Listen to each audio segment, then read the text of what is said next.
All right. We're here. Yeah. Hey. Sorry I was late. Traffic was terrible. Got hung up on. Yeah. Hung up on the beard. I've used that joke like 19 times already. Yeah. Okay, I'm done. Yeah, it's over. It could be a bandwidth joke. It could be like, everyone in your neighborhood's watching Netflix. So Exactly. Yeah. Yeah, that's so true. The internet. Doing So Dropbox uploads.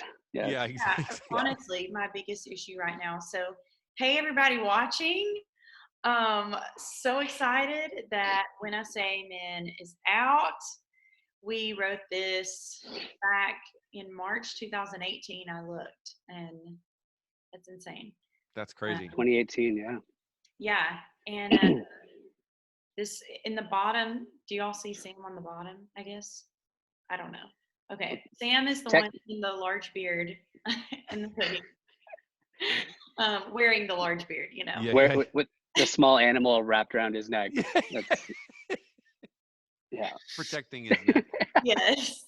So Sam and I have been writing for a long time since I moved to Nashville a few years ago, and several songs that I put out, or a couple songs that I put out, Something People Say and Enough, I wrote with Sam. And we have several more that I absolutely love. So wanted to give Sam a little proper intro.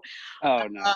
Yes. So Sam has had cuts on artists, including Danielle Bradbury, lover, Martina McBride.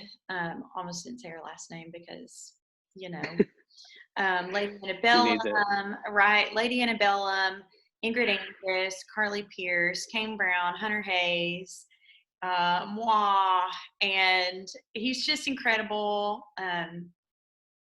Yeah. Thanks, So Rach. Wow. everybody. Good way to start the morning. I appreciate that. I know you needed this. For that audio. And then many of you know Matt Maher, who is a newer friend of mine. And actually, the first song we wrote together was When I Say Amen. Yeah, no pressure. So, right? Yeah, seriously. And I think that's really cool is a lot of the songs that I've written with people for the first time are really special. And this was the first time the three of us wrote together because it was the first time y'all met, right? Yeah. Correct, yeah.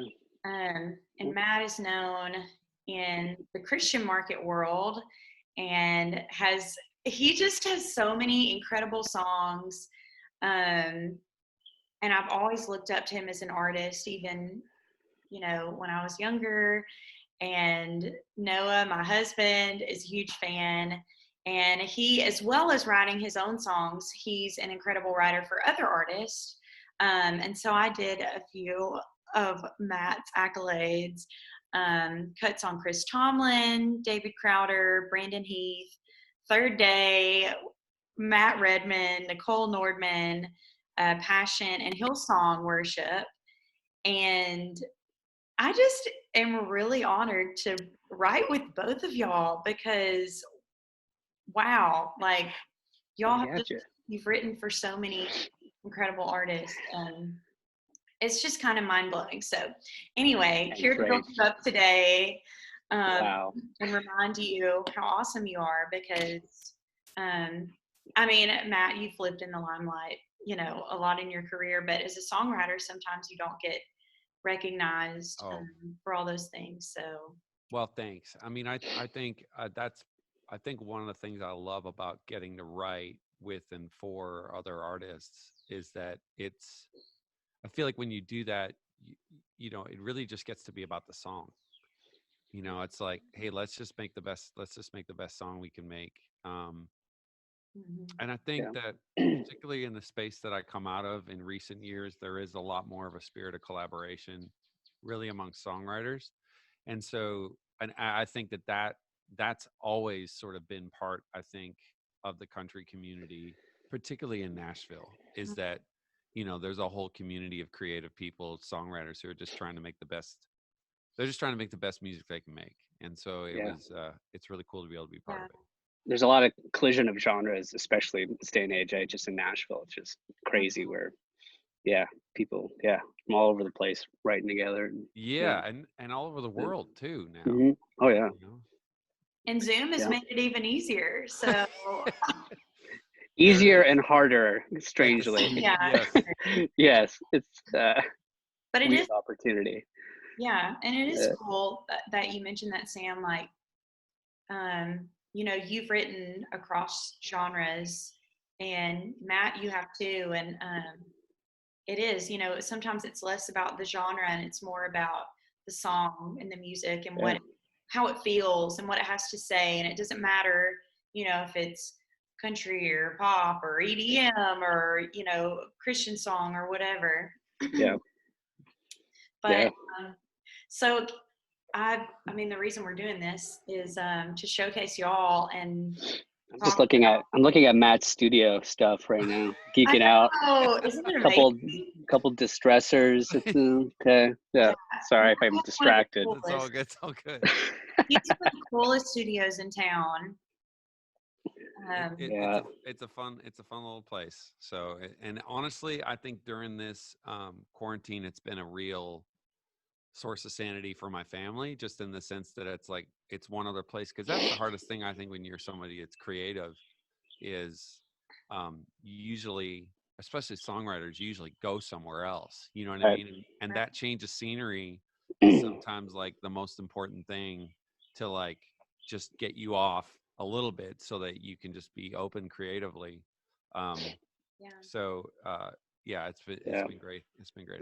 I'm driving my wife crazy right now because we have a you tiny little home, and usually she's at work, so she's being very patient with the noise. Yeah, it's interesting being a creative at home again. Yeah. Are you writing by yourself at all again? Yes, I am. And I love it. I'm trying to save ideas, you know, for the collaborative process, but I think it's kind of nice. Sometimes I just write like melodies on the piano and just you know let it be. I kind of wake up to playing the piano, which is really fun. Oh, that's amazing. Yeah. So as y'all piano players know. Yeah, I wake up to 3 kids yelling. The melody of children well, it's yelling. I was just answering questions this, and my wife just recently changed their alarm tone to "Summertime" by George Gershwin. Oh, awesome. And so lately, like, we've been waking up and like I just kind of laying there and listening to it because it's just such a great song. So that's awesome. I think the challenge is right now, especially like because I you know I can't speak for all of us, but I think one of the things that typically in Nashville you don't do a lot of is write a song entirely by yourself, start to finish, the whole thing. And that feels like a bit of a good challenge, you know what I mean, for a time like this. Kind of goes back to necessity. Back when you first started writing, it was always by yourself, so you're strangely by yourself again. And you don't have to it's freaky though, because you can't do the validation thing and bouncing ideas where we get so comfortable with that, and you kind of have to sit there and check all the boxes by yourself. And it's very true. I always get to the second verse and I'm like, it's crap, you know, and let's go to lunch.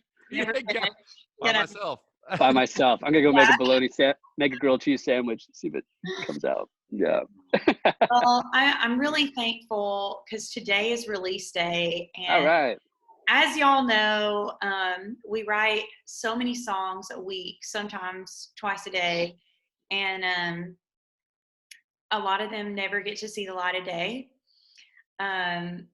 Few of them do, and you're really thankful for those. And this is one of them that has found its way 2 years later. And I talked a little bit about the story of just feeling the need to release this song yesterday on my live, but just kind of, it started with the tornadoes, honestly. However long ago was that? A month or a month and a half?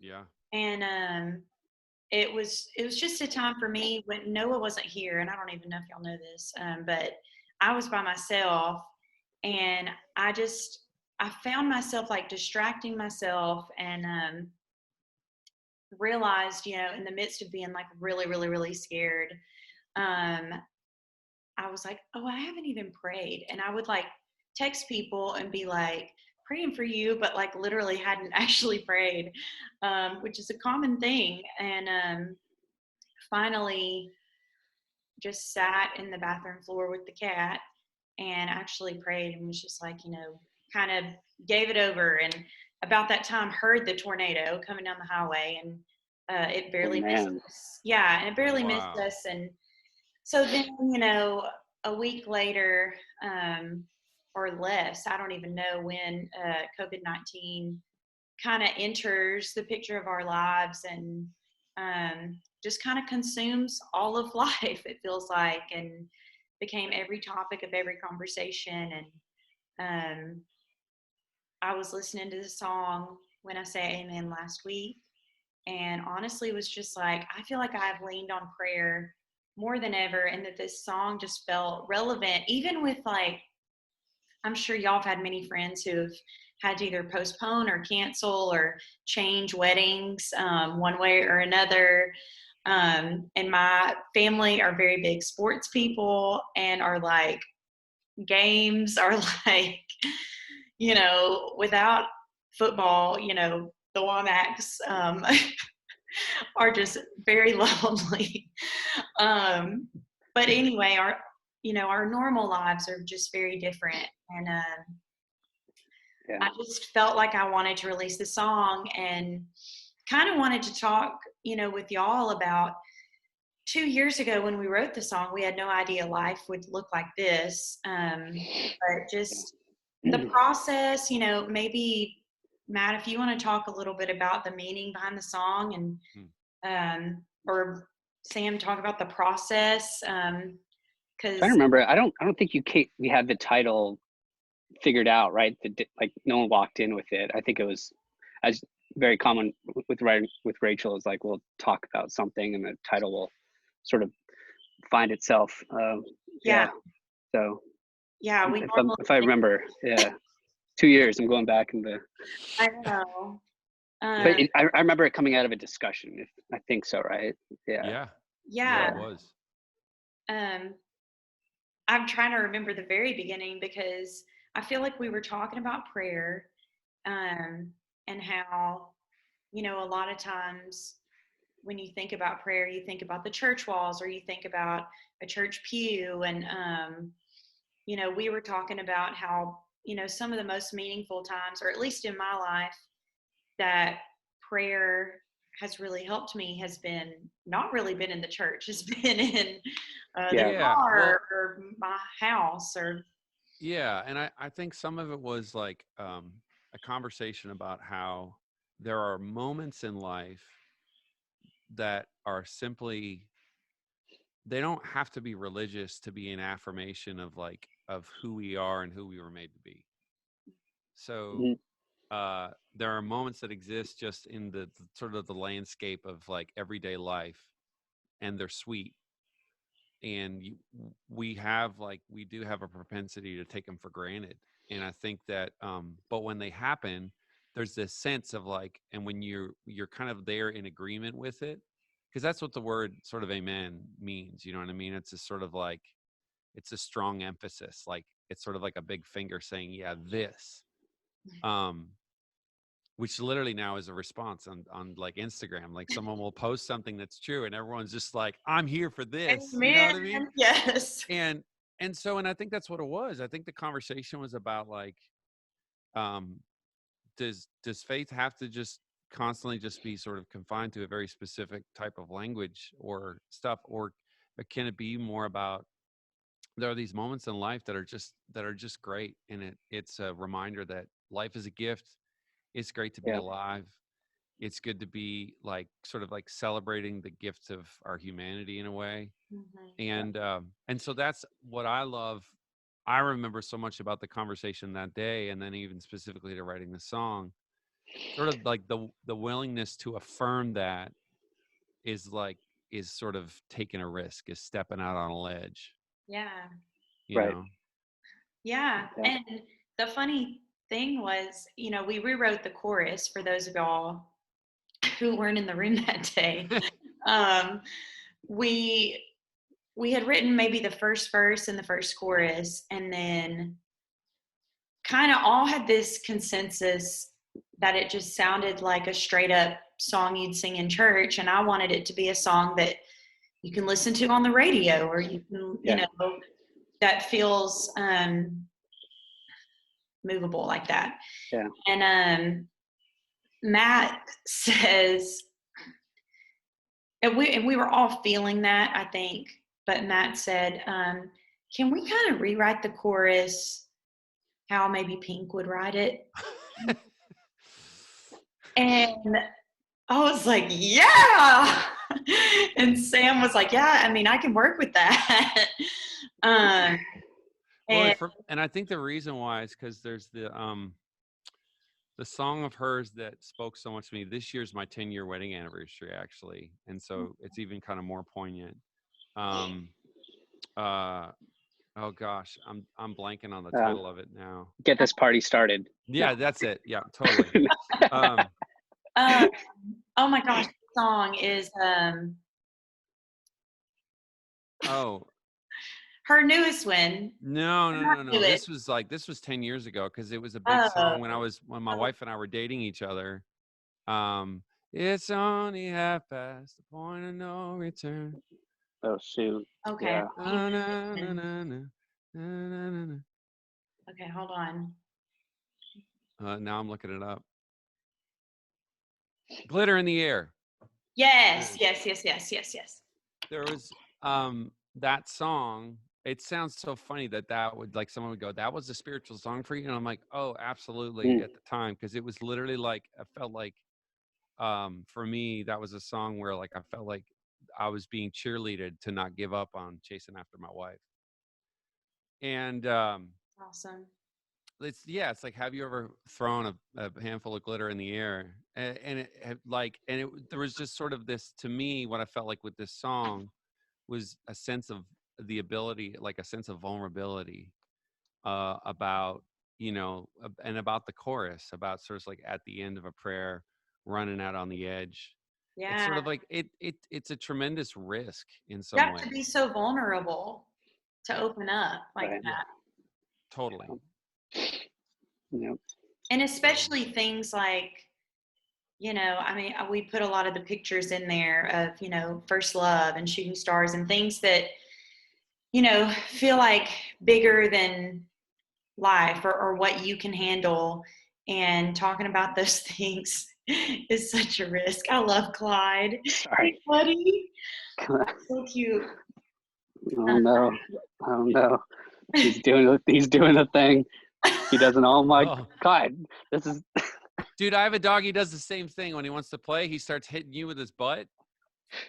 All right. Look, Settle in. yeah. Right. This is the butt thing. Yeah. Welcome, Clyde. All right. Well, okay. I know we're just going to do just a few more minutes here, but we should talk about that vocal. It was like that vocal. It was day of, and it was like, I think I posted about it, but it was like a couple passes, and as always, you killed it. I think it was one of those, you could lean into it, like with the energy of the room that day, and it was super special. So, yeah.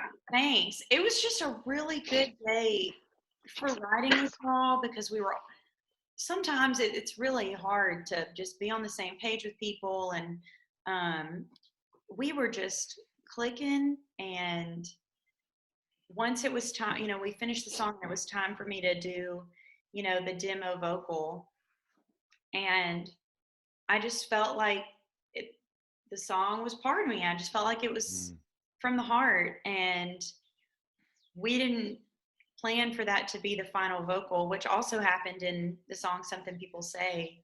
That was our demo vocal, and Sam cut that vocal again. But I think it also has a lot to do with your mic is my fave mic, and comping, a few takes. No.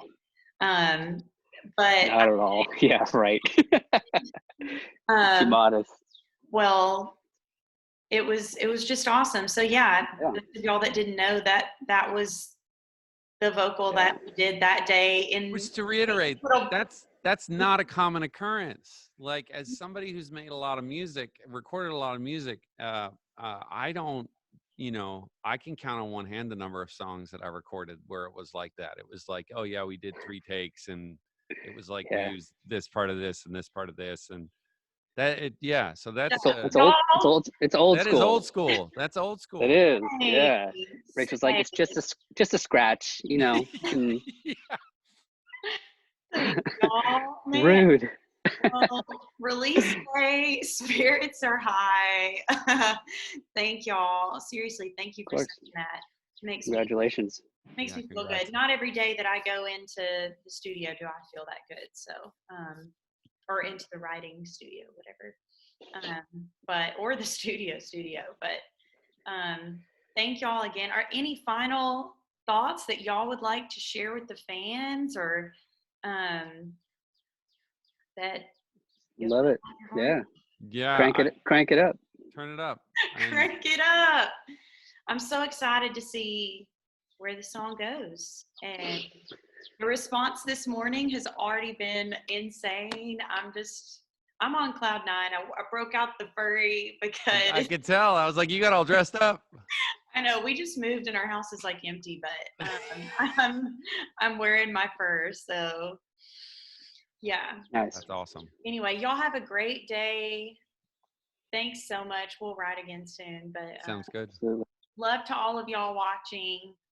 Thanks for all your support. All right, we'll see you. All right, bye. Y'all. Do we sign off? Oh, hi, Rich. It's just us. So Oh, now the guy's gone. The old weird Zoom sign-off thing. Are you still recording? Yeah, so I'm going to try to figure out. Okay, have you done recording? Have you done recording for a live? No. Okay. Oh, pause, stop recording. Okay. Yeah. So